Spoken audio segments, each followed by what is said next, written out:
Quero agradecer também ao pastor Samuel pela honraria, nossa irmã Rebeca. Trago também uma saudação do pastor Sérgio Luiz, da Assembleia de Deus Ponto dos Milagres, em Piratinga, a qual me deu a bênção para que pudesse estar aqui. O nosso irmão Érico, que foi o intermediador para que eu pudesse estar aqui essa noite. Amém? Queria convidar a amada igreja a ficar de pé, por favor. No livro de Gênesis, capítulo de número 12.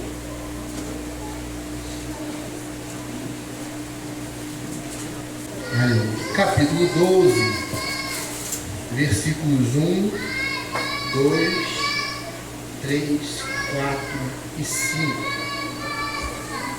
Amém, irmãos? Amém. Amém? Está no telão, né? Por isso está tudo muito tranquilo. Diz assim: ora, disse o Senhor a Abrão: sai da sua terra, da sua parentela e da casa do teu pai, e vai para a terra que te mostrarei. De ti farei uma grande nação, e te abençoarei, e te engrandecerei o nome. Se tu uma bênção, abençoarei os que te abençoarem, e amaldiçoarei os que te amaldiçoarem. Em ti serão benditas todas as famílias da terra. Partiu, pois, Abraão como lhe ordenara o Senhor, e Ló foi com ele. Tinha Abraão 75 anos quando saiu de Harã. Levou Abraão consigo a Sarai, sua mulher, a Ló, filho do seu irmão, e todos os bens que haviam adquirido, e as pessoas que lhe acrescentara em Harã, e partiram para a terra de Canaã, e lá chegaram. Feche os olhos. Senhor, nos colocamos mais uma vez diante da tua santa e gloriosa presença. Pai, a tua presença já é notória em nosso meio desde o início, Senhor, deste culto, Pai. E agora eu te peço, Senhor, que a tua palavra venha falar conosco da mesma forma. Pai, que esta palavra vá, Senhor, aonde o homem não pode ir. Que essa palavra vá, Senhor, aonde o médico não pode ir. Que esta palavra vá, Senhor, onde o psicólogo não consegue ir. Que esta palavra vá onde o psiquiatra, o neurocirurgião não consegue chegar. Que esta palavra vá aonde o advogado, o juiz não consegue. Que esta palavra, que é mais penetrante do que uma espada de dois gumes, que penetra as juntas e medulas, a alma e o espírito, e é apta a discernir as intenções e os pensamentos.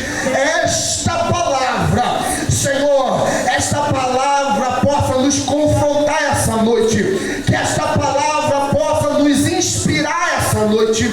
Que esta palavra possa nos motivar essa noite a não pararmos, a não desistirmos, a não sairmos do barco, a não sairmos da posição que o Senhor mandou, mas sermos firmes, permaneçamos firmes e constantes, sempre abundantes, Senhor, na tua obra, sabendo, Senhor, que nada é vão.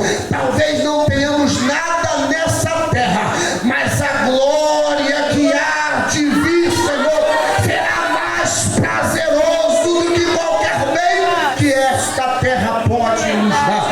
É o que eu te peço e te agradeço em nome de Jesus. Podeis assentar, meus olhos. O tema dessa mensagem é as 3 saídas na vida de Abraão. A palavra que nós lemos é uma palavra tanto quanto conhecida no meio da igreja. Creio eu que os irmãos que estão aqui já ouviram alguém pregando, já ouviram aulas sobre isso, palestras sobre isso, louvor sobre isso. Essa palavra ela é muito conhecida. E é interessante que quando eu leio, eu começo a entender o contexto, a forma nós chegamos aqui nesse fato. Tenho que entender como que chegou esta família a este exato momento. A palavra de Deus vai dizer que um certo homem na história chamado Terá surge. Terá era um homem da descendência de Sem, um dos filhos de Noé. E esse homem tem 3 filhos. Quais? Abrão, Arã e Naor. Esses 3 filhos, eles estão começando uma linhagem de um homem chamado Terá. A palavra vai dizer que Arã, um dos filhos desse homem, tem um filho, o nome dele é Ló. Porém Arã chega a falecer. E quando ele morre, Terá então chama o seu filho Abrão, chama a sua nora, chama o seu neto e decide ir embora da terra que eles viviam. Eles viviam numa terra chamada de Ur, e eles decidem ir para uma terra chamada Canaã.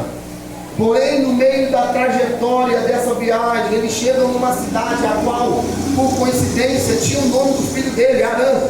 E então eles decidem interromper essa viagem e parar naquela cidade e ali então fincar as suas estacas. Está ali então desenvolver a sua família. E assim então a palavra vai dizer que esta família para nessa cidade e começa a se desenvolver ali. Essa família chega a um estágio onde todos conheciam eles. Essa família chega a um estágio de prosperidade muito grande naquele lugar. Então, já com uma vida estável, já com propriedades, com bens conhecidos, aquela família já não precisava sair para negociar, as pessoas vinham negociar com eles, porque ali então eles dominaram aquele ambiente. Porém, chega um dia que Deus se apresenta a um homem chamado Abrão e fala: olha, eu tenho uma proposta para você. Ele fala: saia da casa do seu pai, saia da sua parentela e saia da terra aonde você está. Esta foi a proposta que Deus fez àquele homem. Este foi o convite que Deus fez àquele homem. E é interessante que as 3 saídas nos ensinam muitas coisas. Quando Deus fala para Abraão assim: Abraão, sai da casa do teu pai. Quando eu olho para a casa do pai, ou para a casa do meu pai, me traz boas recordações. Quem aqui já é casado? Quem aqui já tem uma família? Quando você lembra da casa do papai e da mamãe, não era coisa boa? Só de pensar que eu não tinha conta para pagar era maravilhoso. Só de pensar que eu nem sabia que a internet era paga, né? Não me preocupava com conta de água, irmãos. Não me preocupava com data de vencimento da conta de luz. Por quê? Porque a casa do pai é um ambiente de conforto. A casa do pai é um ambiente que traz poucas responsabilidades. Por quê? Porque quando eu estava na casa do meu pai, eu tinha um tutor. Eu tinha alguém que estava na responsabilidade da casa. Quem perdia a noite de sono era meu pai, não era eu. Sim ou não? Depois que eu casei, passou a ser eu. Mas, quando nós estamos na casa do pai, né, a roupa lavada, comida pronta, nós estamos debaixo de uma autoridade. E qual o problema de nós estarmos debaixo de uma autoridade? Qual o problema de nós estarmos debaixo de um tutor? Que nós não amadurecemos. Nós ficamos limitados a um certo estágio. É por isso que muitas das vezes quando a pessoa pergunta para um rapaz: quantos anos você tem? 30, você mora bem com meus pais. Ih, meu Deus do céu, ainda mora com os pais? Não dá a impressão de imaturidade? Porque de fato ali você não tem preocupações. Você fica ali debaixo do tutor. Quem se preocupa é ele. Então quando Deus chega para Abraão e fala: Abraão, sai da casa dos teus pais, Deus estava falando assim: ô filhinho de papai, está na hora de crescer, sai da casa do seu pai. Quando nós falamos de saia da casa do pai, nós estamos falando de maturidade. Quando Deus fala para Abraão: saia da casa do teu pai, ele está atingir um nível de maturidade que eu quero que você atinja aonde você está. E quando eu olho para a Bíblia, eu entendo que Deus vai lá, tira José da onde? Da casa do pai dele para ser governador. Mas primeiro, sai da casa de Jacó. Quando eu olho para a Bíblia, eu vejo que Deus vai lá, tira Daniel da casa dos pais dele, leva para a Babilônia e faz ele governador lá. Mas primeiro, sai da casa dos teus pais. Quando eu olho para a Bíblia, Deus manda Elias ir lá na casa dos pais de Eliseu e fala: sai da casa dos teus pais para ser um grande profeta em Israel. Quando eu olho a Bíblia, eu vejo que Deus vai lá na casa de Gideão e Gideão fala: Senhor, mas eu sou o menor da casa do meu pai. Não, meu filho, sai da casa do teu pai, porque eu quero te usar numa grande guerra. Quando eu olho para a Bíblia, eu vejo que Deus tira Davi de dentro da casa do pai dele para ser rei de Israel. Quando eu leio a Bíblia, eu vejo que Deus tira Timóteo de dentro da casa da família para ser um grande pastor, porque não tem como atingir maturidade dentro da casa do papai.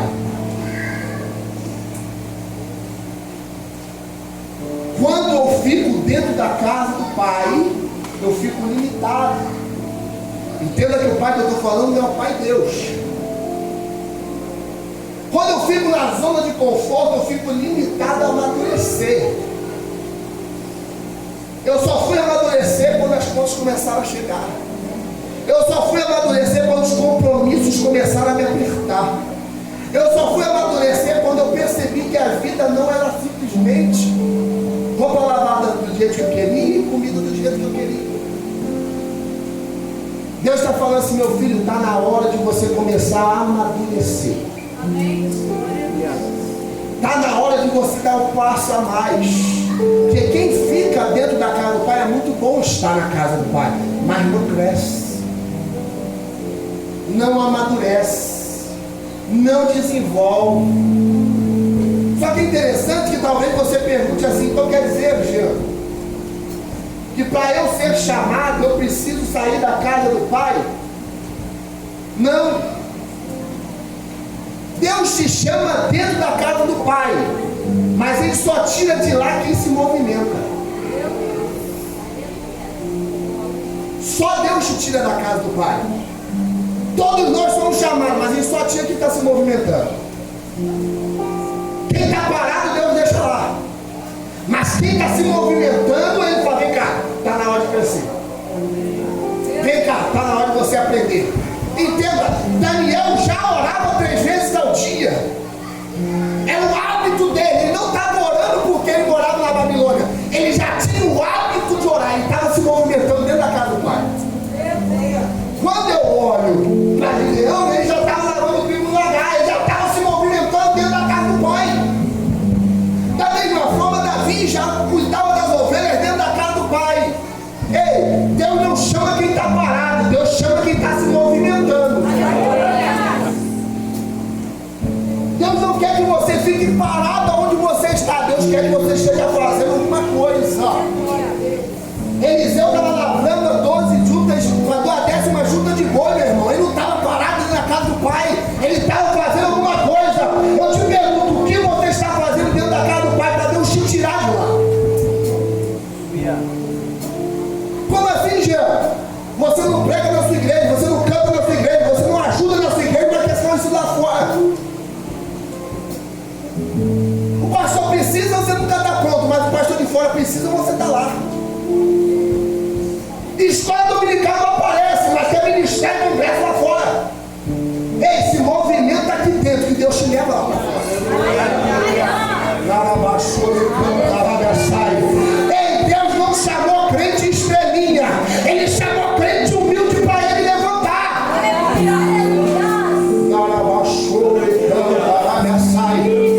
Ei, não se importa quem está te olhando, quem tem que te olhar de verdade é o eterno, é quem está lá em cima. Mas eu não tenho oportunidade, ele não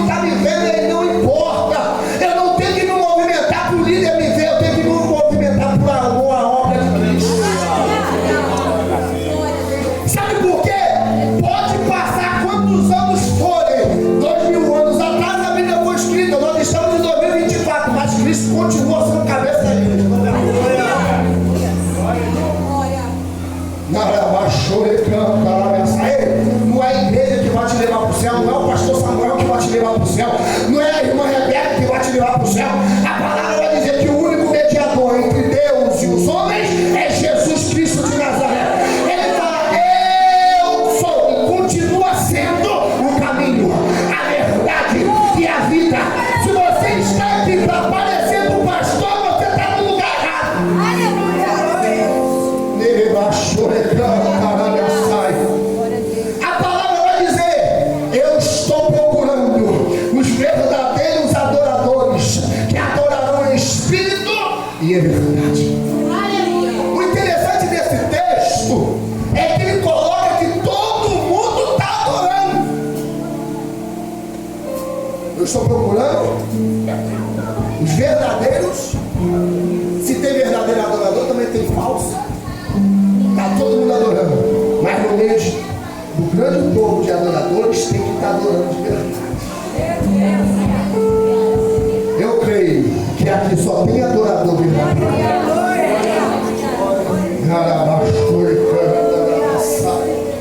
Ei, eu quero te convidar a se movimentar na casa. Eu quero te convidar a dar a mão para o seu irmão e continuar na caminhada. Eu quero te convidar a não parar, a não se importar com as circunstâncias, a não se importar com as dificuldades, a não se preocupar com o que está acontecendo, mas permanecer firme na casa e pronto para trabalhar para o Senhor. E olha,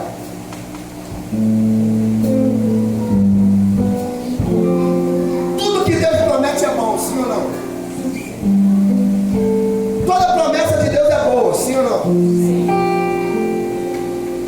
Quem não gosta de ouvir uma profecia de Deus para a sua vida, falando quanto que Deus quer te usar, para onde Deus quer te levar?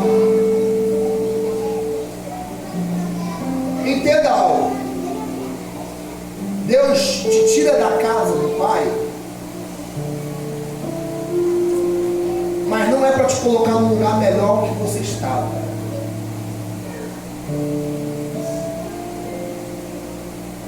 Qual era a promessa que Deus tinha feito para Abraão? Era lindo, não era? Era maravilhoso. Toda vez que Deus te tira do ponto inicial, nunca é para te colocar no melhor lugar que você estava antes do ponto inicial. Ele sempre te tira do lugar confortável para te colocar no lugar pior do que você estava.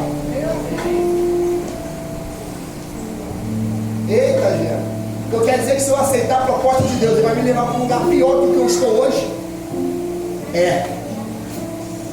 Quando Deus tira José da casa do pai dele, leva ele para ser governador e primeiro para dentro da cisterna. Vai primeiro para dentro da... Quando Deus chama Davi, fala primeiro para você ser rei, você tem que lutar contra ele. Quando Deus fala, Daniel, vem cá, meu filho, eu quero te colocar como maioral dos governadores, mas primeiro você tem que passar na prova. Se Deus te tira do lugar bom e te leva para um lugar pior do que você estava. Por quê? É necessário processo. Porque através do processo você amadurece para chegar onde Deus quer que você chegue. É por isso que Ele te tira do lugar bom que você está, confortável, te coloca no lugar pior do que você estava, para você amadurecer aquilo que você não estava amadurecendo dentro da casa do Pai. E aí, irmãos, muita gente pula. Por quê? O ponto que eu estou para a promessa de Deus, tudo que Deus nos promete sempre é melhor do que eu estou hoje. Quando Deus fala para José que ele seria governador, não claramente, mas o sonho que ele teve foi algo maravilhoso. Quando ele olha para o ponto final, é melhor do que ele estava no momento. Toda vez que Deus fala com você, e você olha a promessa que Deus tem para você, você fala, o que Deus tem é melhor do que eu tenho hoje. Mas entre o ponto inicial e o ponto final tem um processo, meu irmão. Aí Deus fala, vou te dar um carro, você não tem nem habilitação ainda, passa pela autoescola. Já quer andar de carro sem habilitação, tem um processo, não tem? Ei, não reclame do processo que você está passando. É Deus te amadurecendo para você chegar aonde Ele tem preparado para você.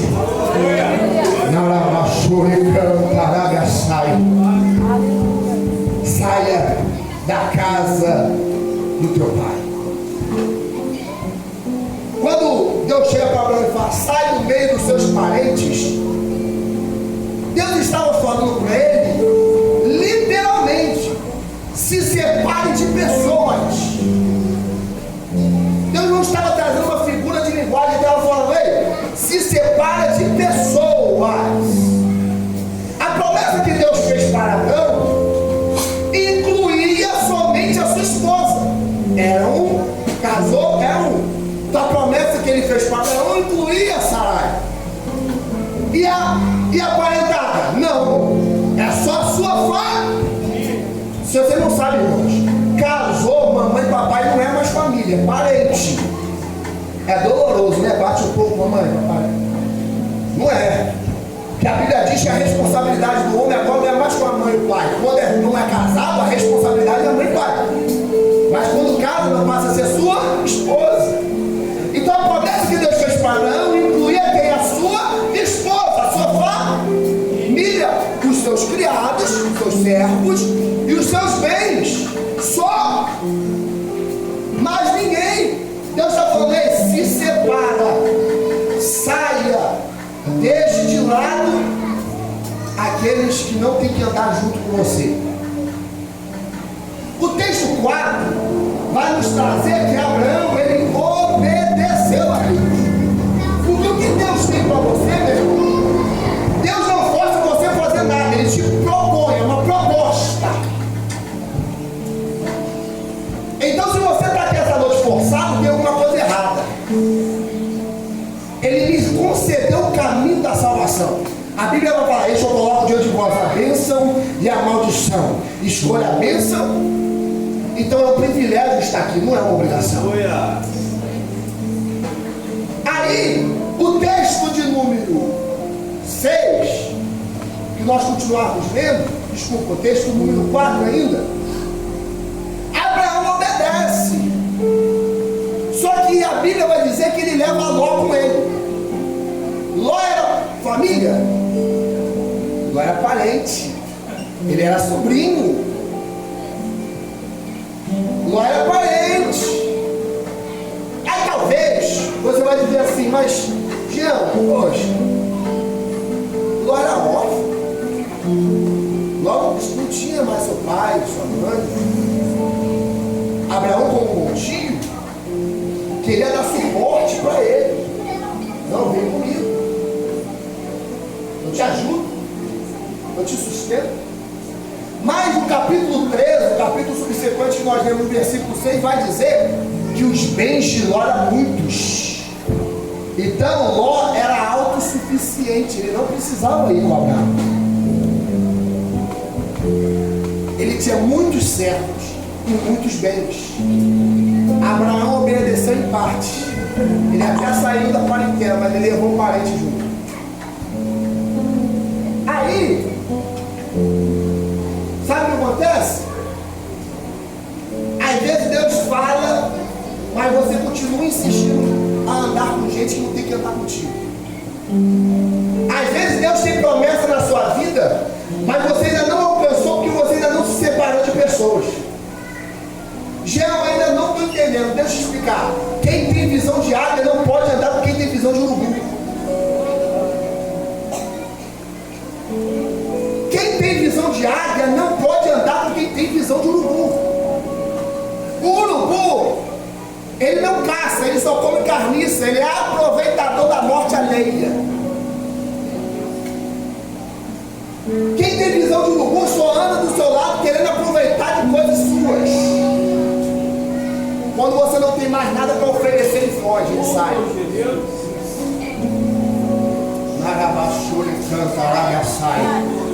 O urubu não conquista nada, vive roubando dos outros. A águia não, a águia ela se prepara para caçar. E quando ela pega a presa, ela come comida fresca. Pode acontecer da águia errar a presa, pode. E quando ela erra, ela se prepara mais ainda para na próxima ela não errar. Porque a águia vive em processo de desenvolvimento e crescimento. O urubu vive roubando dos outros. Você quer continuar andando com o urubu? E sabe o que é interessante? Quem dirige aqui, fez alguma viagem, já se deparou com alguma coisa muito comum. Normalmente outro carro às vezes atropela algum animal na estrada e lá fica a carcaça desse animal. Em questão de tempo, o que acontece? Cerca de urubu. O urubu não avalia risco para comer coisa podre. Como assim, Jean? Porque depois de alguns tempos, do lado da carcaça do animal que morreu, sempre tem um urubu morto. Por quê? Ele estava comendo a carniça na estrada, passou o carro e atropelou ele.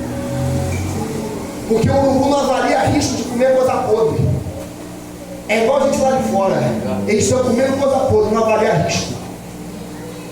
E qual o risco de perder a salvação? Mas Deus te chamou para ser águia. E águia não come coisa podre.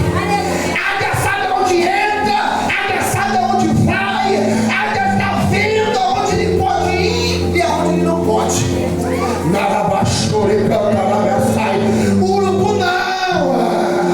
Ele não está nem aí, ele quer comer coisa podre. Você é filha do rei, você é filho do rei. A mesa está preparada no palácio. Você está aqui hoje sentado na mesa do rei, comendo da melhor comida, mas o urubu está lá fora, perdido por este mundo, perdendo a sua vida para comer coisa podre.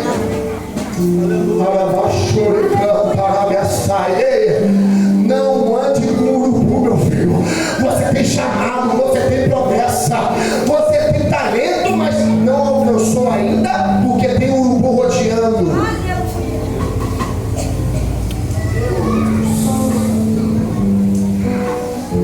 E olha, a Bíblia diz que então os servos de Abraão discutem com os servos de Ló. Houve uma briga. E então Abraão chegou com o seu sobrinho e falou: Ló, faz o seguinte, eu não quero que tenha contenda entre você e eu. Escolha um lado. E o lado que você escolher, eu vou para o lado oposto. Ei, o urubu ele pode se esconder por um tempo, mas numa hora ele aparece. Olha a proposta que Abraão falou. Ei, escolhe um lado e eu vou para o lado. O que Ló podia fazer? Não, meu tio, eu vou para a direita ou eu vou para a esquerda. Não, o urubu é aproveitador. O que ele fez? Subiu no monte, olhou para a direita, aqui não está tão bom. Olhou para a esquerda e viu os pastos verdejantes de Sodoma e Gomorra. Para que lado ele escolheu? Aquilo que o olho dele era melhor. Meu tio vai para o lado pior, eu vou para o lado melhor. Só que o texto é tão lindo que ele vai falar assim: ele escolheu o lado de Sodoma. Aí o texto vai dizer: mas os sodomitas eram um povo mau,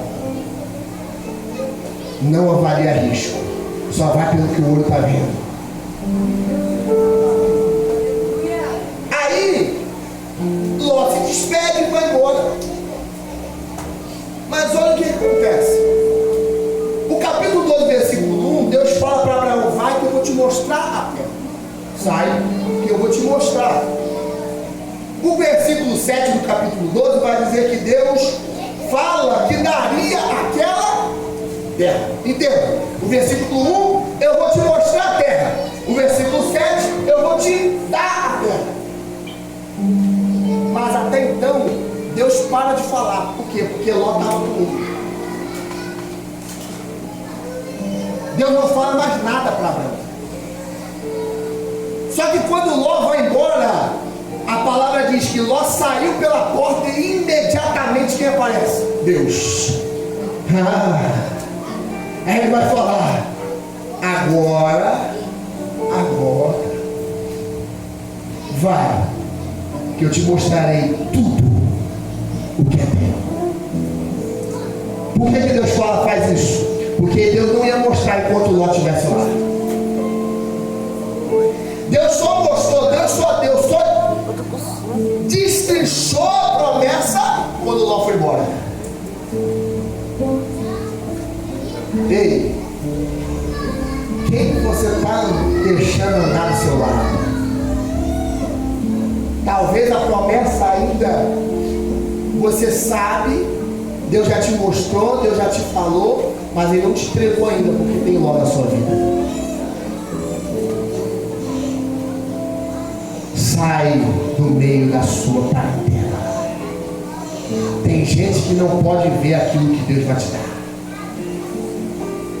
Tem gente que não pode saber aquilo que Deus vai te dar. A Bíblia vai dizer que quando Ezequias é curado, quando ele recebe de Deus mais 15 anos de vida, a Babilônia manda uma comissão para Israel. E essa comissão chega com presentes para o rei Ezequias pela saúde dele. E então Ezequias alegre, emocionado com aquilo tudo. Por isso que a gente não vive emocionado, que a gente vive debaixo da razão. Deus não chamou crente emocionado, Deus chamou crente racional.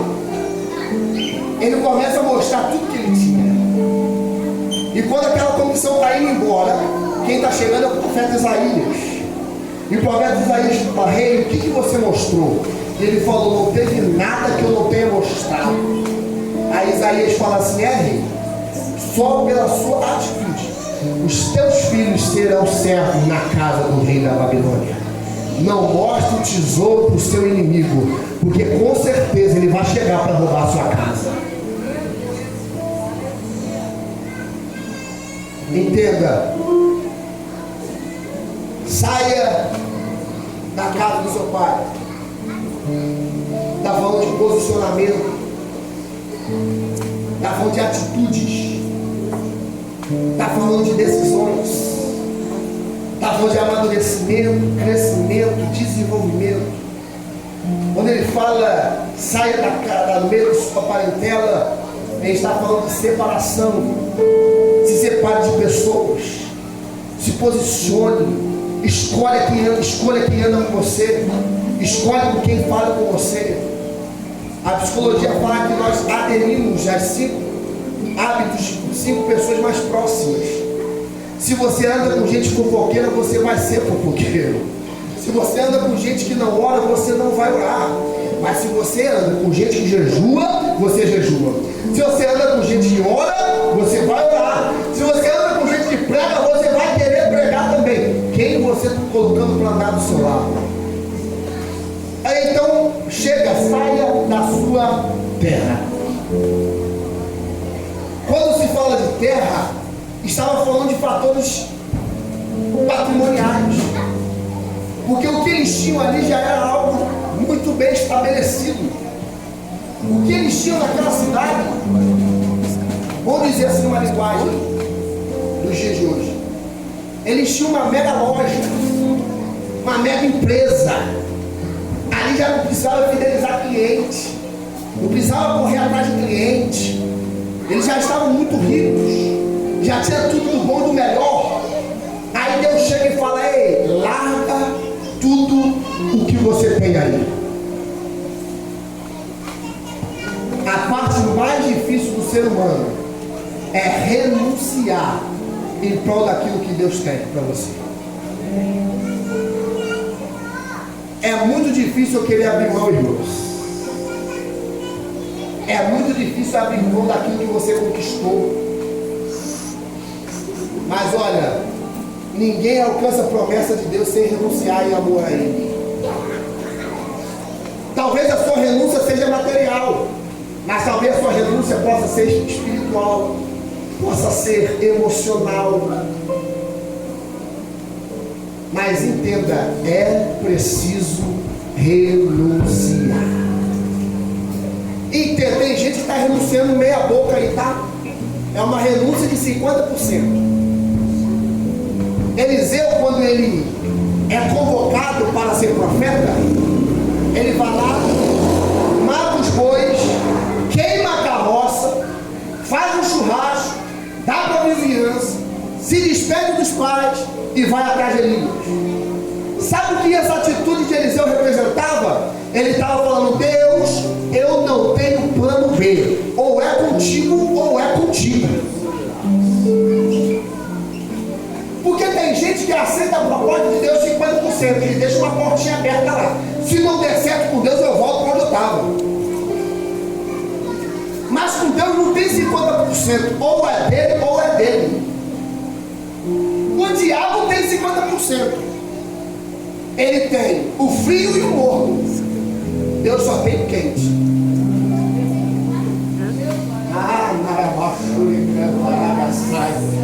O diabo tem a vantagem, ficou frio é dele, morno também.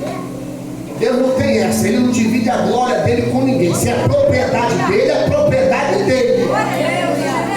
É por isso que não tem como cantar na igreja e cantar lá fora. Ou é dele ou não é dele. Marabachore cantarabasai. Ou a casa é dele, ou a família é dele, ou a vida é dele ou não é. Então a renúncia tem que ser 100%. Eu abro mão de tudo.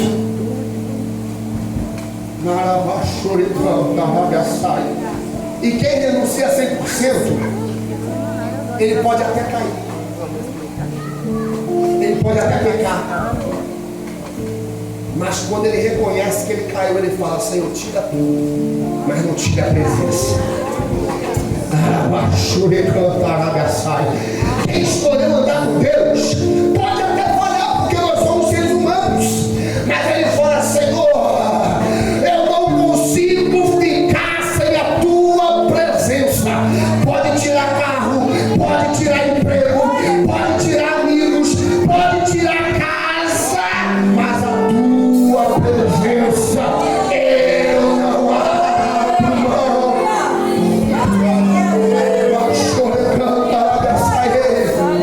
Entenda uma coisa: o bem mais precioso que você tem não é o seu filho.